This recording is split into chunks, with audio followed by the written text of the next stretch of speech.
DC's first ever goat yoga is taking place at the historic Congressional Cemetery.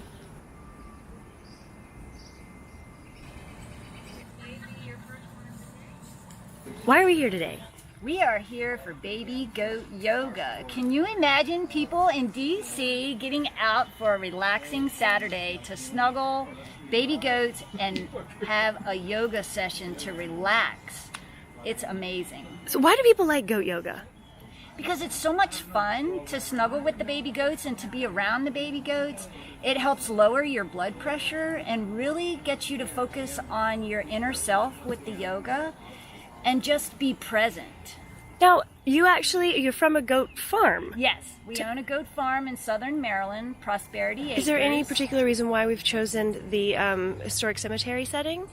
Because Paul Williams has been trying for 2 years. He has the most amazing events here at the cemetery, and he just knew that if he could set up a goat yoga, people would flock to it, and every one of the 5 events is sold out.